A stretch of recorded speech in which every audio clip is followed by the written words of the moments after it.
الرحمن الرحيم الحمد لله رب العالمين الصلاة والسلام على أشرف المرسلين سيدنا محمد وعلى آله وصحبه أجمعين أما بعد نوينا التعلم والتعليم التذكر والتذكير والنفع والانتفاع والإفادة والاستفادة والحث على التمسك بكتاب الله وسنة نبيه والدلالة إلى الخير والدعاء إلى الهدى ابتغاء مرضات الله وقربه وثوابه آمين اللهم آمين.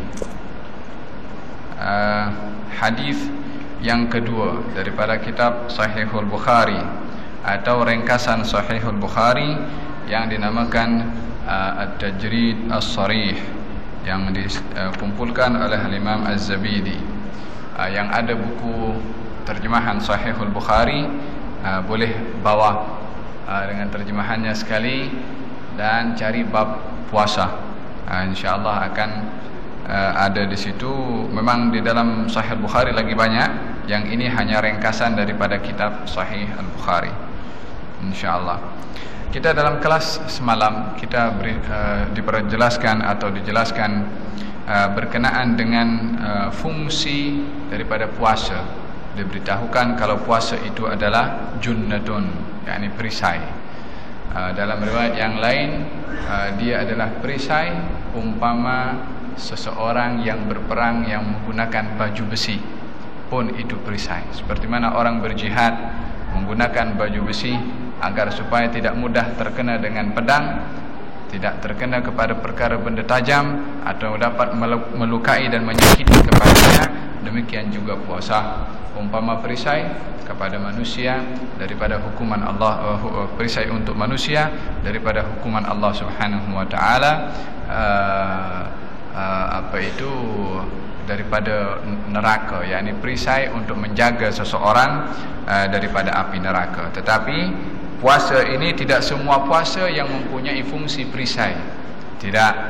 Walihada kata baginda Rasulullah, as-siyamu junnatun ma lam yakhriqha. Puasa itu akan menjadi perisai yang kokoh selagi tak ada orang yang melubangi perisai itu. Selagi tak ada orang yang melubangi, yakni orang berpuasa itu tidak melubangi sendiri itu perisai. Kalau kita guna baju besi perisai tapi baju besinya koyak, yakni tak nampak macam perisai, mudah kena juga.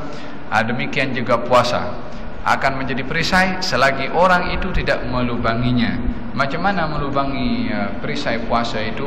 Bikadzibin, dengan dusta.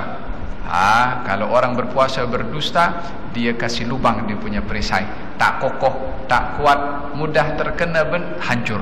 Macam tu juga puasa yang dilubangi atau dirosakkan dengan dusta, atau an-namimah, juga mengadu domba, menjadi batu api kepada orang lain. Ini pun juga akan menjadi sebab puasa itu tidak lagi mempunyai perisai yang kokoh. Hakala. Walihada dikatakan maka seorang berpuasa jangan yarfuth, tak boleh yarfuth. Yarfuth yakni menggunakan lidahnya untuk hal-hal yang buruk, mengumpat, mengadu domba, berdusta, ataupun perkara-perkara yang tak elok. Wala yajhal.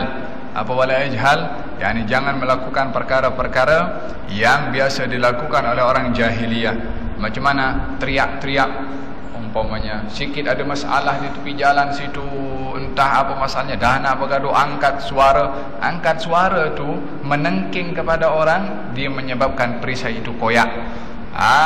Orang berpuasa tak boleh menengking. Kalau begitu, kalau tak berpuasa bolehlah menengking? Tak boleh juga. Apa beza orang berpuasa tak boleh menengking dengan orang tak berpuasa tak boleh menengking? Orang yang tak berpuasa bila mana menengking, akhlaknya itu tak baik. Tapi kalau orang berpuasa menengking, akhlaknya tak baik, puasanya tak diterima oleh Allah Subhanahu wa taala, mengoyakkan puasa itu sendiri. Ini menunjukkan bagaimana puasa itu akan yatadarrar, yakni akan mendapatkan kemudarratan dengan orang yang berpuasa itu bila mana menengking kepada orang lain, bila mana memaki kepada orang lain, bila mana mengumpat, bila mana berdusta dan lain sebagainya. Walihada kalau seorang mengajak bergaduh, maka jangan layan, bagi tahu saya sedang berpuasa. Kenapa dibagi tahu saya sedang berpuasa? Untuk mengingatkan diri sendiri dan mengingatkan orang yang mengajak bergaduh itu Kalau kita diajak bergaduh sementara kita berpuasa, kita beritahu saya sedang berpuasa. Tujuannya apa? Untuk menarik perhatian orang yang nak ajak bergaduh tu. Mungkin kau tersentuh hatinya sehingga dia okeylah, buat apa nak bergaduh dengan orang berpuasa itu. Lebih-lebih lagi kalau orang itu tahu kalau aku ajak bergaduh kepada dia, dia akan digugurkan pahala puasanya, maka dia pun akan reda sikit. Ini tujuan mengatakan saya sedang berpuasa, mengingatkan orang yang mengajak kita, dengan kita bergaduh supaya reda. Dan pada masa yang sama ingatkan diri kita sendiri, kalau dia tak reda, jangan kita pula tak reda juga. Kalau dia tak boleh reda, kita kena reda, kita kena mengalah, kita mesti diam. Sebab apa? Sebab kalau kita layan, maka kita akan digugurkan ganjaran puasa yang kita lakukan. Kemudian dikatakan oleh baginda Rasulullah, demi nyawaku yang berada dalam genggamannya, sesungguhnya bau mulut orang yang berpuasa itu lebih wangi di sisi Allah daripada minyak kasturi. Macam mana dikatakan lebih wangi di sisi Allah? Adakah Allah mencium wangi-wangian? Kalau begitu boleh membezakan mana wangi mana tak wangi? La. Allah tidak serupa manusia, boleh menghirup wangi-wangian. La, tidak seperti itu. Tapi maksud daripada bau mulut tak sedap daripada orang yang berpuasa akan diganjar oleh Allah dengan wangi-wangian yang lebih wangi daripada wangi-wangian minyak kasturi. Ada bau mulut yang tak sedap. Pasal apa? Bau mulutnya saja diganjar oleh Allah dengan wangi-wangian yang lebih wangi daripada minyak kasturi. Apatah lagi puasanya, apatah lagi sedekahnya, apatah lagi baca Qurannya, apatah lagi zikirnya, apatah lagi iktikafnya, apatah lagi solat tarawihnya. Kiaskanlah dengan semua amalan baik. Bau mulutnya saja, yang bukan kita yang cipta ini bau mulut, dia otomatik akan keluar macam tu karena perut kosong, itu diganjar oleh Allah Subhanahu Wa Taala. Apatah lagi amalan-amalan yang kita lakukan, kita paksakan diri untuk melakukan, kita paksakan diri untuk membaca Quran, untuk solat tarawih 20 rakaat. Maka memaksakan diri itu, maka ganjarannya adalah lebih di sisi Allah Subhanahu Wa Taala. Tayyib, di dalam hadis Nabi sallallahu alaihi wasallam, di akhirat nanti orang yang syahid di jalan Allah Subhanahu Wa Taala itu darahnya warna merah, tapi wanginya lebih wangi daripada bau minyak kasturi. Siapa itu? Para syuhada. Pasal apa darah para syuhada lebih wangi daripada minyak kasturi? Sebab kedudukan jihad di jalan Allah tu yang tinggi, sehingga darahnya para syuhada itu pun diwangikan oleh Allah Subhanahu Wa Taala. Demikian juga oleh kerana ketinggian amal ibadah puasa itu, bau mulut yang tak sedap adalah lebih wangi di sisi Allah Subhanahu Wa Taala berbandingkan kepada minyak kasturi. Tayyib, hadza berkenaan dengan masalah bau mulut yang tidak sedap. Oleh hadza dalam mazhab Imam Syafi'i mengatakan, apakah hukum orang menghilangkan bau mulut ketika berpuasa, baik itu menggunakan siwak umpamanya. Padahal kita tahu salatun bisiwakin khairun min 70 salat bighairi siwak. Salat dengan siwak tu lebih utama daripada salat tanpa siwak 70 kali ganda. Siwak tu jual RM2 kot, mungkin RM2 dapat, subhanallah, dengan RM2 modal RM2 saja satu salat diganjar oleh Allah 70 kali ganda. Wuduk pun demikian juga. Itu siwak yang begitu digalakkan di dalam syarak. Oleh kerana salah satu faedah daripada siwak itu dapat menghilangkan bau mulut. Yani di antara sunnah-sunnah menggunakan siwak bila mana bau mulut tak sedap. Sebab apa? Sebab fungsi siwak menghilangkan bau tak sedap di mulut. Tapi oleh karena orang yang berpuasa itu bau mulutnya di sisi Allah adalah macam minyak kasturi atau lebih wangi daripada minyak kasturi, atau diganjar oleh Allah Subhanahu wa taala dengan wangi-wangian, maka menggunakan siwak bagi orang yang berpuasa itu hukumnya makruh. Pasal macam mana boleh makruh? Ya, pasal siwak tu kalau digunakan dapat menghilangkan bau tak sedap orang yang berpuasa, sementara bau tak sedap tu di sisi Allah diganjar lebih wangi daripada minyak kasturi, maka dalam hal ini tak boleh bagi orang berpuasa untuk menggunakan siwak, sebab menggunakan siwak dapat menghilangkan bau mulut tak sedap, yang bau mulut tak sedap orang puasa itu di sisi Allah Subhanahu wa taala adalah lebih wangi daripada minyak kasturi. Maka dalam hal ini makruh menggunakan siwak bagi orang yang berpuasa bila mana bau mulutnya lagi tengah tidak sedap. Bila kata al-fuqaha mengatakan selepas zuhur. Kalau awal pagi itu masih okeylah, nak menggunakan siwak solat subuh silahkan, nak gosok gigi solat subuh selepas solat subuh silahkan, sebab belum terdedah kepada bau mulut yang tak sedap. Bila bau mulut tak sedap tu bila mana agak lama, antara kita makan dengan mula terasa perut itu kosong dan mengeluarkan uap gas yang tak elok sehingga bau mulut menjadi tak sedap, maka dalam hal ini mereka mengatakan para fuqaha makruh menggunakan siwak bagi orang yang berpuasa selepas waktu zawal, yakni selepas masuk waktu zuhur. Walau demikian, ini pandangan jumhur madhab al-Imam Asy-Syafi'i. Walaupun ada juga dalam pandangan mazhab Syafi'i seperti Imam Nawawi mengatakan tak mengapa menggunakan siwak walaupun sedang berpuasa supaya nak hilangkan bau tak sedap. Makruh. Dalam hal ini makruh sebab tujuannya nak kasih hilang bau tak sedap di mulut. Tapi kalau dia nak menggunakan siwak karena dia nak salat, berpegang kepada hadis yang saya bacakan tadi, salat dengan siwak lebih baik daripada 70 kali ganda salat tanpa siwak, maka dalam hal ini kata Imam Nawawi, kenapa dia nak mengharamkan juga mendapatkan fadilah menggunakan siwak dalam salat? Silakan saja menggunakan siwak, tak mengapa. Intinya adalah demikian, sampai kepada peringkat demikian para fuqaha berbeza pandangan di dalam menggunakan siwak untuk memberikan penilaian bagaimana bau tak sedap mulut itu di sisi Allah Subhanahu wa taala lebih wangi daripada bau minyak kasturi. Tayyib. Hadis yang kedua. Babu ar-rayyanu lis-shaimin. Bab ar-rayyan. Apa itu ar-rayyan? Nanti kita akan tengok. As-shaimin bagi orang berpuasa. Bab tentang pintu rayyan bagi orang yang berpuasa.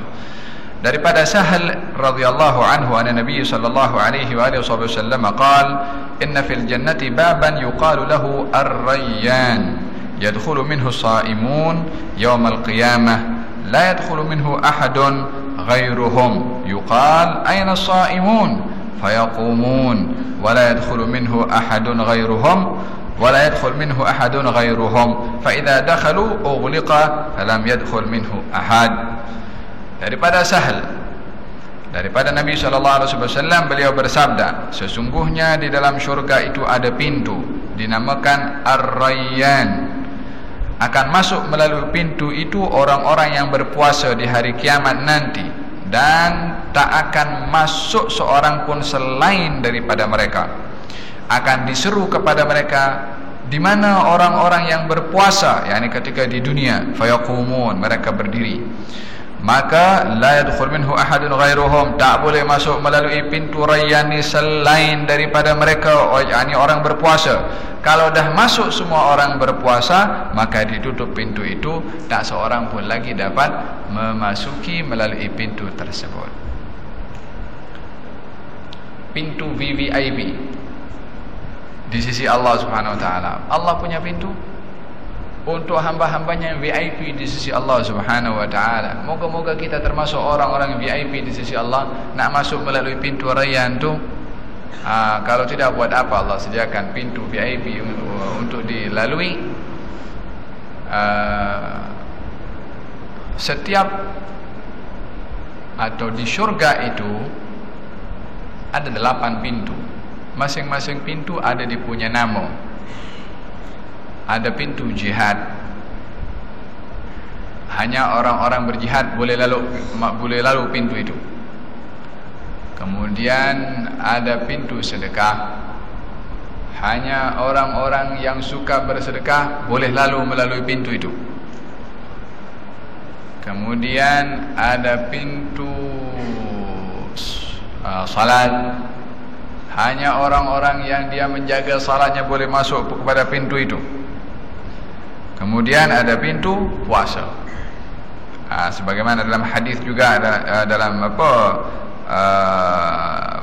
dalam Sahih Al-Bukhari juga hadis yang diriwayatkan daripada Abu Hurairah menceritakan pintu-pintu tadi.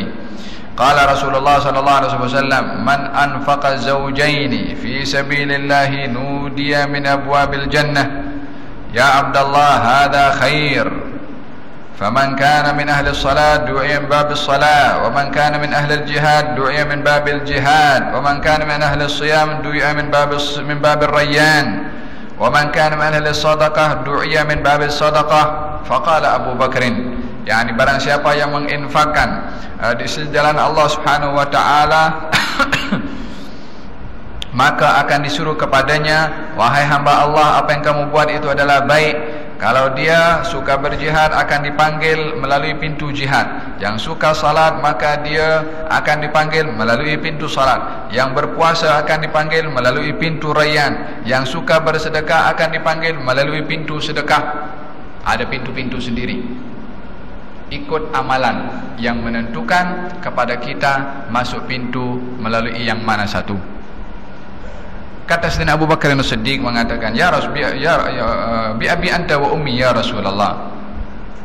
Bi abi, tengok bagaimana sahabat ini bila mana bercakap kepada Rasulullah, sopan santunnya begitu indah dan tinggi. Dia bukan terus cakap macam tu kepada Rasulullah. Tapi kalau ingin bercakap, ini level para sahabat berbeza satu dengan yang lain di dalam menyikapi Rasulullah. Kalau seperti Sayyidina Abu Bakar As-Siddiq, number one. Apa itu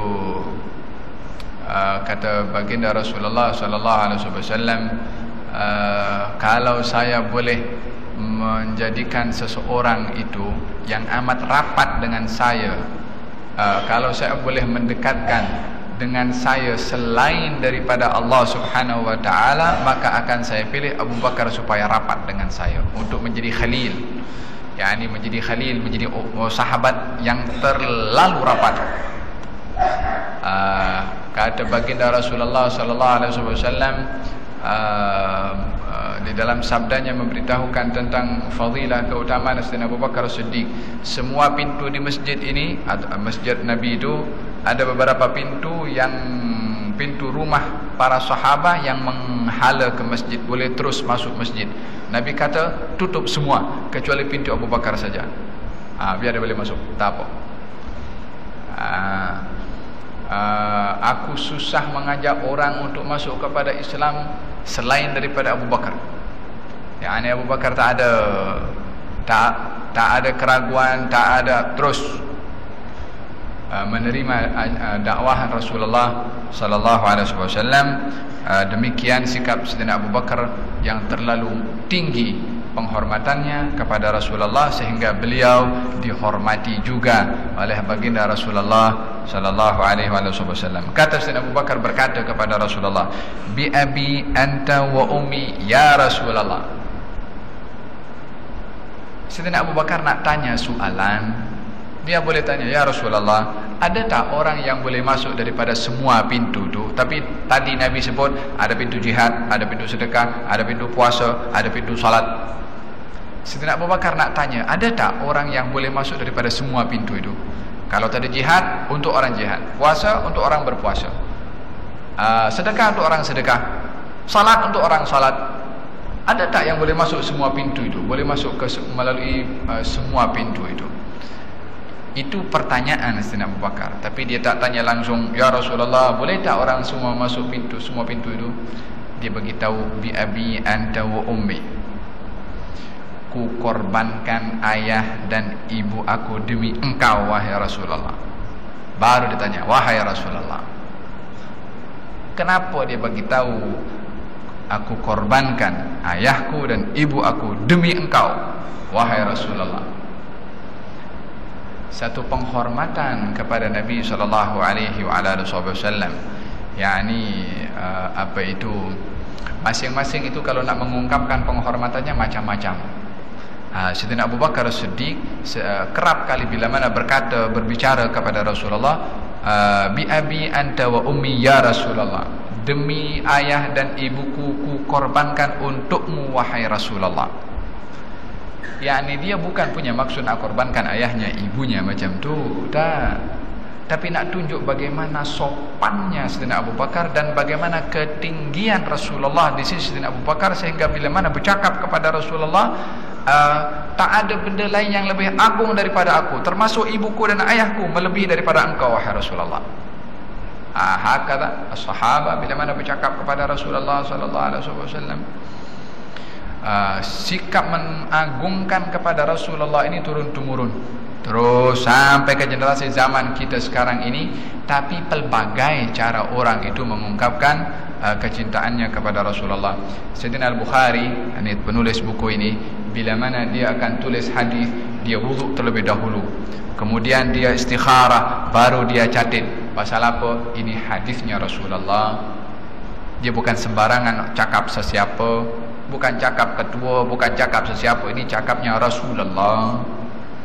Kalau Imam Malik ketika beliau mengajar di Masjid Nabawi, dulu Masjid Nabawi itu tempat markas Imam Malik, guru kepada Imam Syafi'i untuk mengajar, dan beliau tidak jauh daripada tempat makam Rasulullah bila mana mengajar.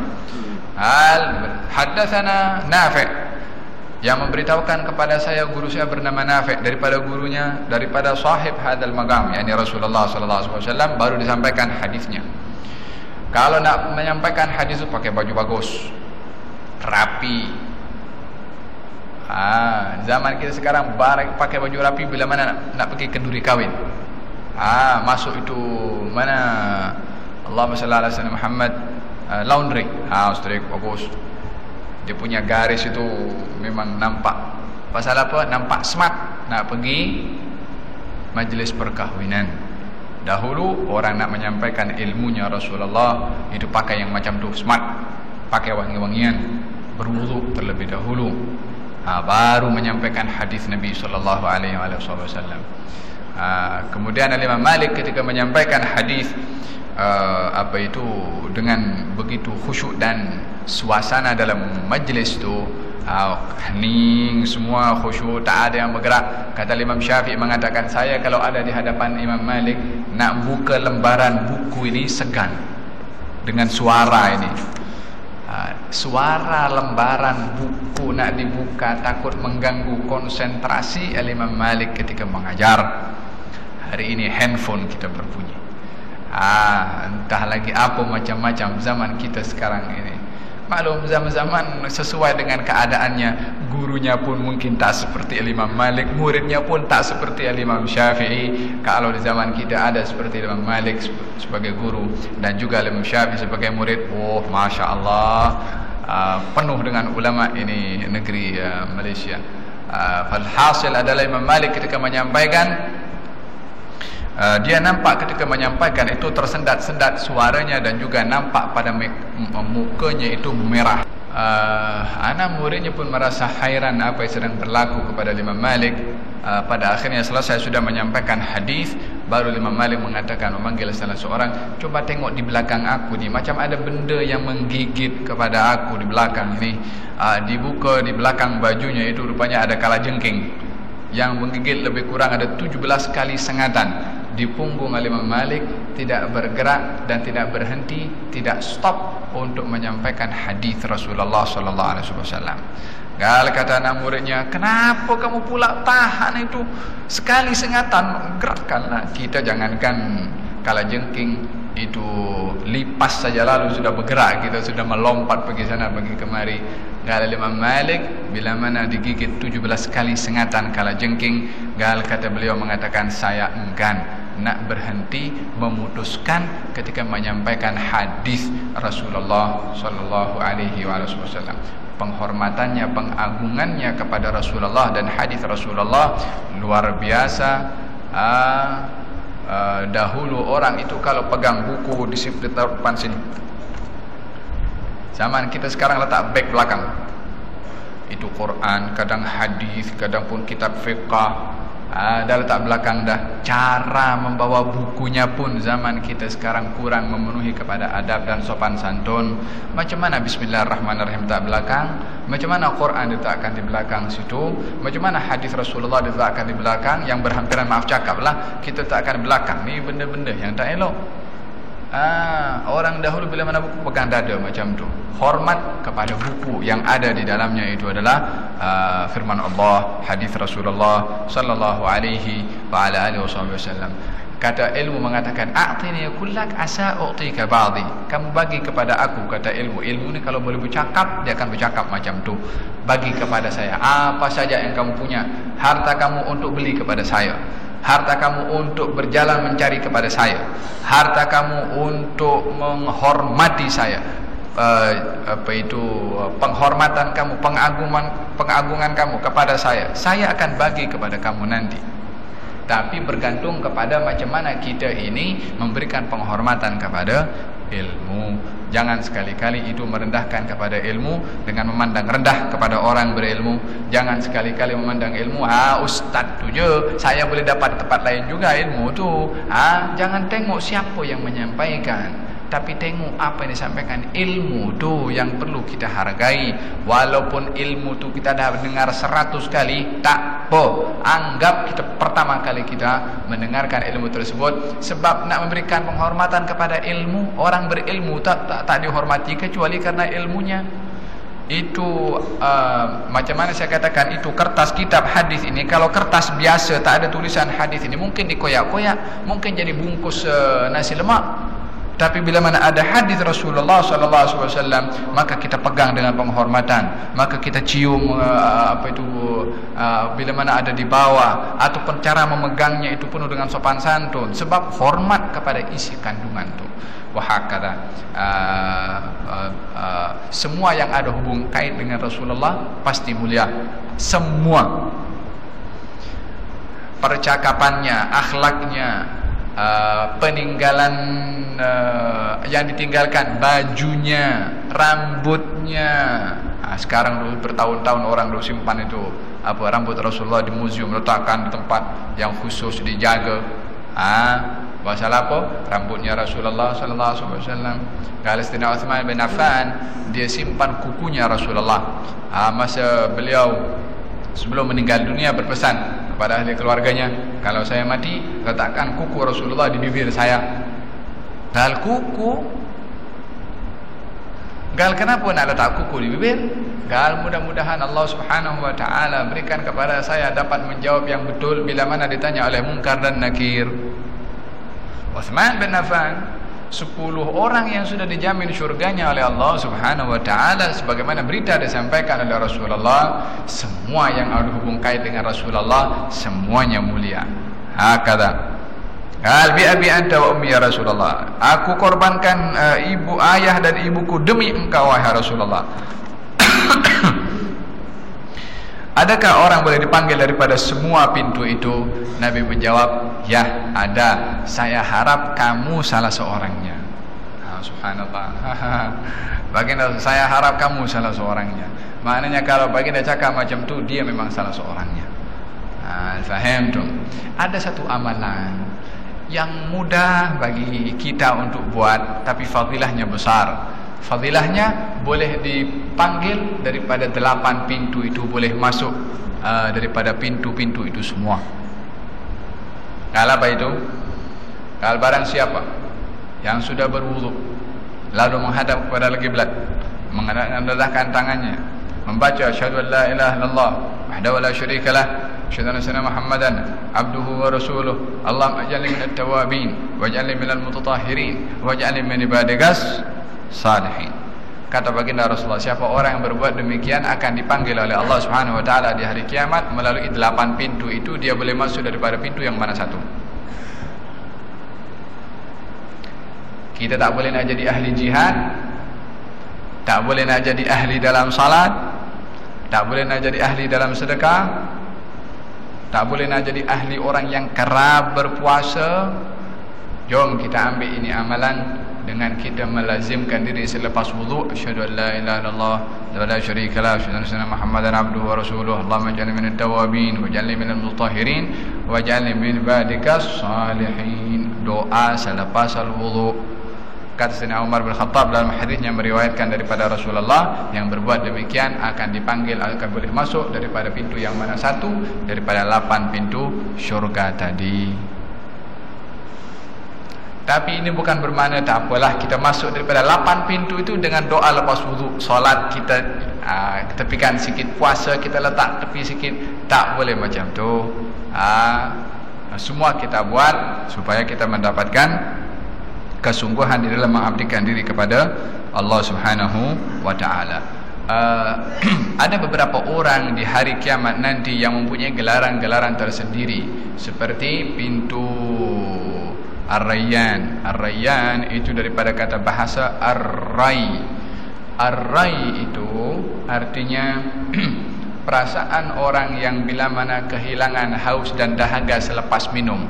Itu namanya Ar-Ray. Tak tahu apa dalam bahasa Melayunya. Orang kalau haus sangat kemudian dia minum air sejuk, oh seronok betul dia minum. Kita puasa itu kalau berbuka minum start dengan yang sejuk selepas korma, lega betul. Itu namanya ar-ray dalam bahasa Arab. Disesuaikan oleh Allah Subhanahu wa taala pintu itu khusus bagi orang yang berpuasa, sebab orang yang berpuasa itu tahan lapar, tahan haus, maka disediakan pintu laluan khas untuk melalui pintu itu. Kata baginda Rasulullah, yang dah masuk melalui pintu itu, orang-orang yang berpuasa itu, maka selama-lamanya tak akan merasakan haus dan dahaga. Terus selalu dalam keadaan ar-ray tadi, puas hati selalu, tak ada haus, tak ada dahaga. Wa hakadha anugerah yang diberikan oleh Allah Subhanahu wa taala kepada orang yang berpuasa. Sebagaimana di syurga atau di akhirat nanti ada orang-orang, dia amalan-amalan ni menyebabkan seseorang termasuk dalam golongan-golongan tertentu. Sebagaimana pintu-pintu berbagai macam, orang-orang pun adalah berbagai macam. Di neraka pun macam tu juga. Bukankah di dalam Al-Quranul Karim Allah beritahu, innal ladzina yaquluna riba la yaqumuna illa kama yaqumul ladzi yatakhabbathu asy-syaitanu minal mas. ذلك بأنهم قالوا إنما البيع مثل الربا وأحل الله البيع وحرم الربا. Orang-orang yang makan riba itu nanti di hari kiamat akan dibangkitkan oleh Allah macam mana? Yatakhabbathu syaitan minal mas. Tahu orang yang kerasukan? Macam mana kalau kita tengok orang kerasukan di dunia ini, orang nanti di akhirat bila mana nampak macam kerasukan, kita akan tahu ini pemakan riba di dunia. Kalau kita nampak di akhirat nanti ada orang yang suka hancurkan kepalanya, pecah, balik lagi, kita akan tahu ini orang yang berat untuk salat. Kalau kita nampak orang makan daging busuk sementara ada daging sedap, kita akan nampak ini suka berzina. Ada macam gambaran-gambaran yang digambarkan oleh Allah orang-orang yang baik di akhirat nanti macam mana, dan orang-orang yang tak baik pun macam mana. Orang yang berpuasa dipanggil oleh Allah melalui pintu Ar-Rayyan. Orang-orang yang ada digelari oleh Allah di hari kiamat namanya Ahlul Karam. Liyagum Ahlul Karam. Ini di padang mahsyar semua kumpul semua. Hendaklah bangkit orang-orang yang digelari dengan Ahlul Karam, orang yang mulia. Siapa mereka? Orang-orang yang suka berzikir ketika di dunia. Digelari oleh Allah Ahlul Karam. Wahakadha pelbagai macam nama yang diberikan oleh Allah kepada orang-orang yang saleh, dan juga gambaran orang-orang yang tidak baik. Wujudnya itu adalah pelbagai di akhirat nanti. Taib, hadis yang ke 1, 2, 3, 4. daripada Abu Hurairah radhiyallahu anhu qala Rasulullah sallallahu alaihi wasallam, idza jaa Ramadan futtihat abwabul jannah. Bila mana datang bulan Ramadan, pintu-pintu syurga dibuka semua. Yani pintu syurga yang 8 itu semuanya dibuka. Dalam riwayat yang lain, idza dakhala Ramadan futtihat abwabus sama' wa ghulqat abwabu jahannam wa sulsilatasy syayatin. Bila mana datang bulan Ramadan, dibuka pintu-pintu langit, ditutup pintu-pintu jahannam, dan diikat asy-syayatin. Dalam riwayat yang lain, bila mana datang bulan Ramadan, dibuka pintu-pintu rahmat. Pintu rahmat, pintu langit, dan pintu syurga.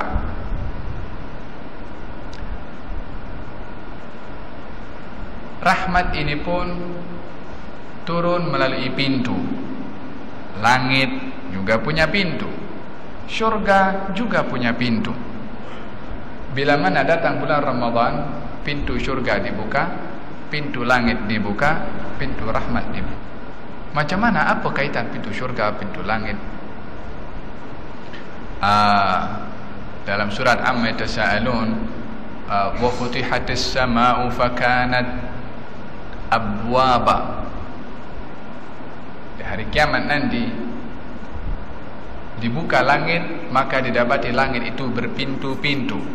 Yani ada pintu laluan. Sebagaimana di dalam hidup ini, kita di dunia, kita perlu kepada pintu. Dalam rumah kita perlu pintu, dalam bilik kita perlu pintu, di dalam kawasan taman kita perlu pintu, pintu masuk. Di university ada pintu, main entrance itu. Dalam sempadan kita dengan negara orang lain ada pintu. Ini pintu adalah perkara yang menjadi keperluan di dalam hidup manusia. Oleh kerana pintu teramat penting, sistem pentadbiran Allah di dalam jagat raya ini pun ada pintunya. Langit ada pintu. Bukankah baginda Rasulullah sallallahu alaihi wasallam ketika Isra Mi'raj, kemudian baginda ketuk pintu yang pertama.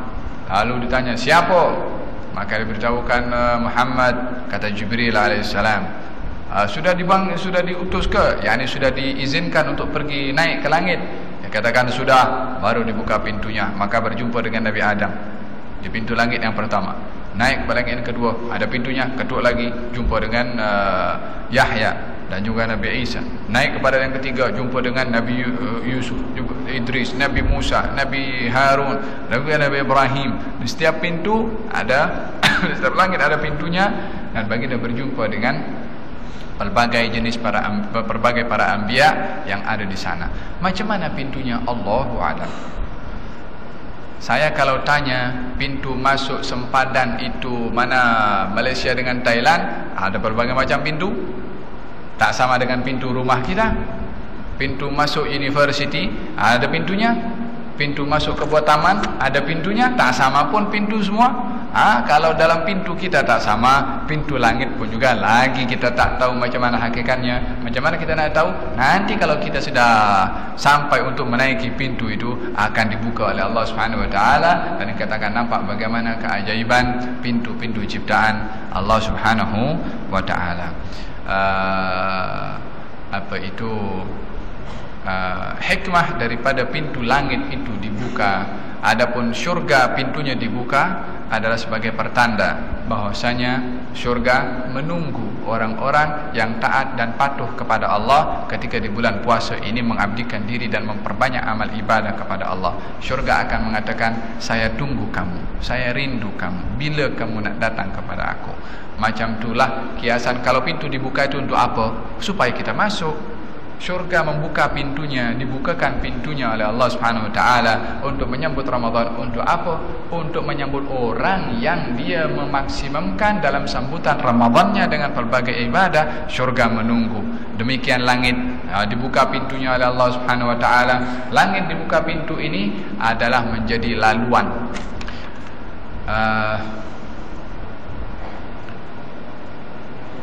Dalam Al-Quranul Karim Allah berfirman, "Fama bakat alaihimus sama'u wal ardu wa ma kanu mundharin."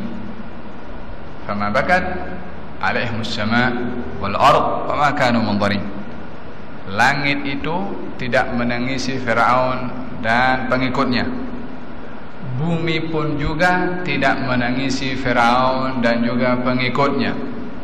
Langit dan bumi tak menangis. Menangis ini selalunya ungkapan sedih. Firaun ketika ditenggelamkan, langit tidak sedih, bumi pun tidak sedih, sehingga tidak menitiskan air mata. Tapi jangan pula kita mengatakan langit ini kalau menangis turun hujan. Tak, bukan. Yakni tidak menyesali kepergian Firaun. Lalu kalau Firaun ketika ditenggelamkan oleh Allah, langit tidak sedih, bumi pun tidak sedih. Kalau begitu yang dirasakan sedih oleh langit dan juga oleh bumi itu siapa? Dalam ayat tadi langit tidak menangis, bumi tidak menangis dengan kepergian Firaun. Artinya Allah ingin memberitahukan kepada kita kalau langit dan bumi ini ada hubung kait dengan perbuatan manusia di dunia. Apa tujuan Allah bagi tahu langit tak menangis? Apa tujuan Allah bagi tahu bumi tak menangis? Jangan pula kita mengatakan cetek sangat ini makhluk Allah Subhanahu wa taala, bukan manusia, tak ada perasaan, tak boleh menangis. Lalu kalau begitu kenapa Allah bagi tahu langit tak menangis? Kenapa Allah bagi tahu bumi tak menangis? Ada hubungan ciptaan Allah dengan manusia ini yang dipilih oleh Allah untuk menjadi khalifah. Kata Sayyidina Ali bin Abi Thalib mengatakan, kalau seorang beriman itu meninggal dunia, dua tempat akan menangis, satu tempat di bumi dan satu tempat di langit. Berdasarkan dengan firman Allah Subhanahu wa taala, Firaun ketika ditenggelamkan, langit tak menangis, bumi pun tak menangis. Kalau begitu langit dan bumi akan menangis, tapi bukan kerana orang seperti Firaun, bukan kerana orang seperti Namrud, bukan kerana orang-orang yang zalim, tapi orang beriman kepada Allah Subhanahu wa taala. Kenapa langit menangis dan kenapa pula bumi menangis? Adapun langit yang menangis itu adalah laluan, pintu laluan amal perbuatan seorang yang beriman tu, yang ketika hidup dia banyak beramal, amalannya itu diangkat oleh Allah menuju ke langit melalui laluan itu. Laluan itu ketika tidak lagi dilalui oleh si hamba yang meninggal dunia, langit itu atau laluan di langit itu akan menangis, menyesali, aku tak lagi menjadi laluan si fulan tu daripada amal baiknya untuk aku bawa kepada Allah Subhanahu wa taala, untuk aku dilalui dengan amal perbuatan baik itu kepada Allah Subhanahu wa taala. Sedih. Adapun bumi adalah tempat sujudnya, tempat dia beribadah kepada Allah Subhanahu wa taala. Yauma idzin tuhadditsu akhbaraha idza zulzilatil ardu zilzalaha wa akhrajatil ardu athqalaha wa qala al insanu ma laha yauma idzin tuhadditsu akhbaraha. Kita hafal itu ayat, tapi pernahkah kita menghayati makna ayat itu? Bila mana bumi ini digoncangkan dengan segoncang-goncangnya, dan bumi memuntahkan semua isinya, isi perut bumi, daripada mayat, daripada harta, daripada emas perak, semua, apa semua akan dimuntahkan, tak ada orang nak ambil pun. Wa qala al-insanu ma laha, orang yang masih hidup hairan dan tercengang, apa yang sedang berlaku ni? Yauma idzin tuhadditsu akhbaraha, hari itu bumi itu akan bercakap berita orang-orang yang berbuat di atas muka bumi ini. Ya fulan, anda bersembunyi daripada orang ramai ketika anda merancang satu perancangan yang buruk, anda buat sendiri, tak ada orang yang tahu, dan anda sebarkan melalui tempat yang tak ada orang yang tahu. Bumi yang anda duduk tu tahu,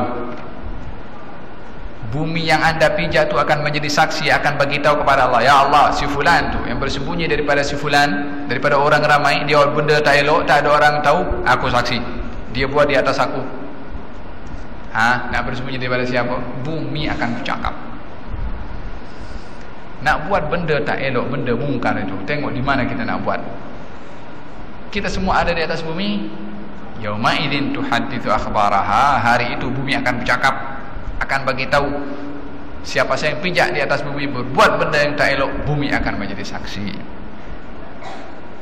Syahid adalah ini pintu langit. Kenapa pintu langit dibuka oleh Allah Subhanahu wa taala ketika bulan Ramadan?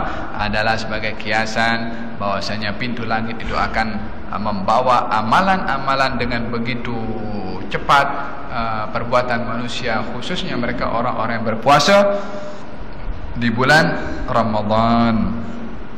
Wa ghuliqat abwabu jahannam, dan akan ditutup pintu-pintu jahannam sebagai kiasan bahwasanya bulan Ramadan bulan Allah nak menunjukkan rahmat, maka semua mazhar zahir adab akan disimpan, akan disembunyikan oleh Allah Subhanahu wa taala. Maka dalam hal ini pintu neraka ditutup oleh Allah Subhanahu wa taala sebagai satu pengisytiharan, kalau bulan ini aku nak tunjuk rahmat, aku nak tunjuk kasih sayang.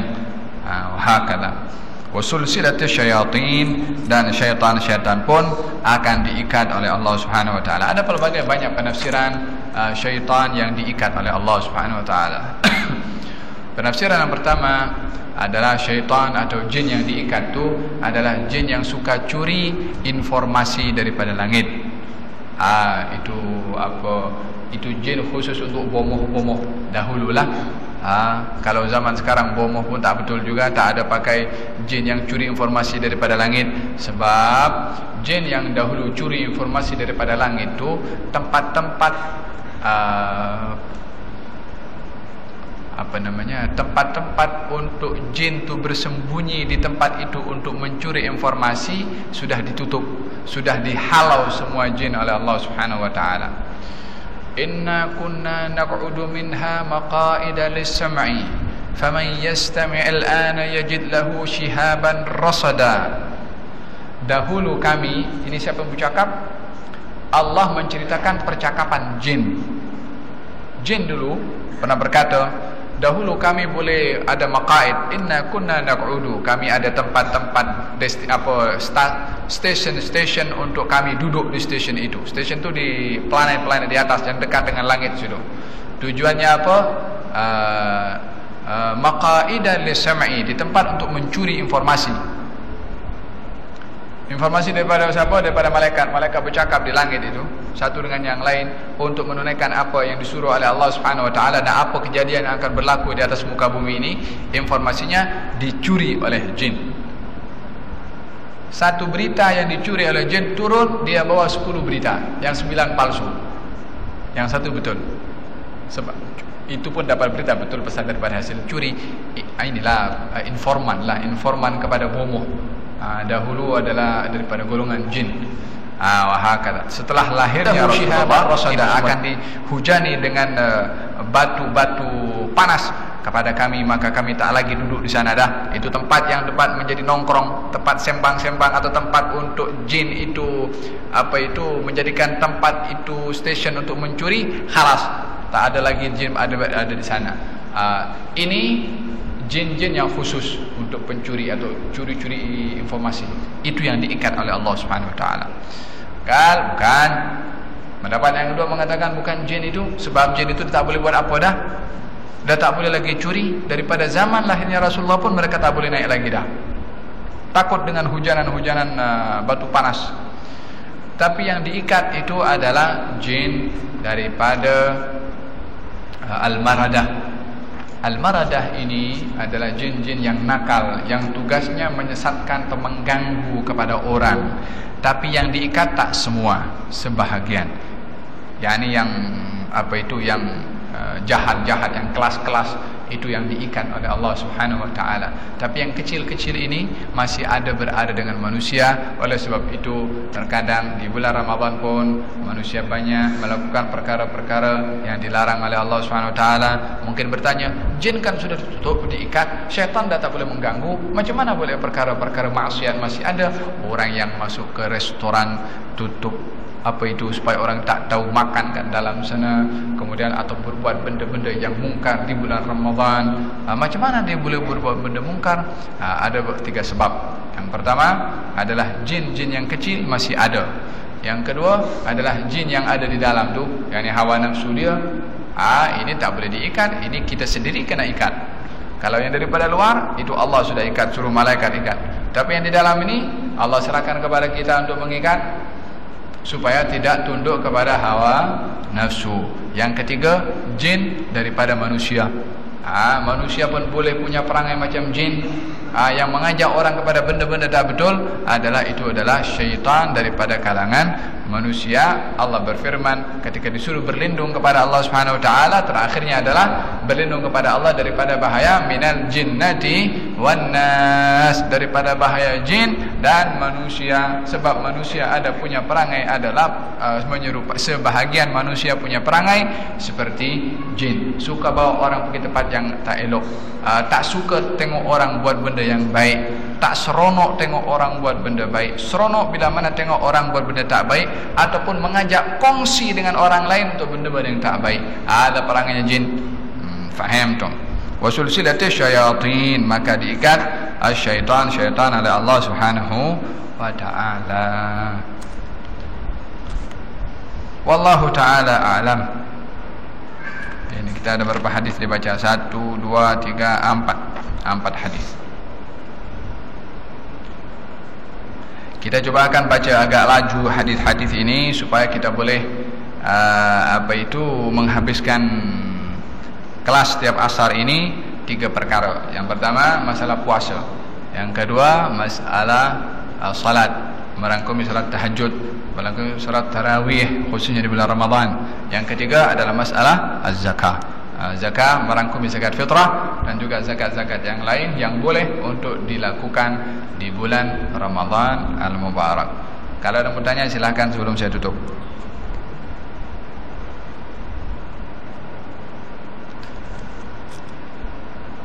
اللهم اهدنا بهداك واجعلنا ممن يسارع في رضاك ولا تولنا وليا سواك ولا تجعلنا ممن خالف امرك وعصاك. اللهم فقهنا في الدين وعلمنا التأويل. اللهم انا نعوذ بك من علم لا ينفع ومن قلب لا يخشع ومن نفس لا تشبع ومن دعوة لا يستجاب لها. اللهم انا نسألك علما نافعا ورزقا واسعا وعملا متقبلا وارزقنا العمل بالعلم يا رب العالمين. ارزقنا العلم اللدني وارزقنا القيام بشكرها يا رب العالمين. اللهم بارك لنا في رمضان وإنا على الصيام والقيام واحفظنا من الآثام يا عزيز يا علام. اجعلنا من أهل الصيام ومن أهل القيام ومن أهل ليلة القدر يا رب العالمين. اغفر لنا ذنوبنا واستر لنا عيوبنا ولا تفضحنا من الفضيحة. ارحمنا واغفر لنا واعتق رقابنا من النار. أهلنا وأولادنا ووالدينا وإخواننا وأحبابنا ومشايخنا ومن له حقوق علينا وأحفادنا وذريتنا يا أرحم الراحمين يا أرحم الراحمين يا أرحم الراحمين. اللهم يا من وفق أهل الخير للخير وعنهم عليه وفقنا للخير وأعنا عليه. اللهم لا تحرمنا خير ما عندك لشر ما عندنا. اللهم لا تحرمنا خير ما عندك لشر ما عندنا. اللهم لا تحرمنا خير ما عندك لشر ما عندنا. وصلى الله على سيدنا محمد وعلى آله وصحبه وسلم. الحمد لله رب العالمين. بسر الفاتحة.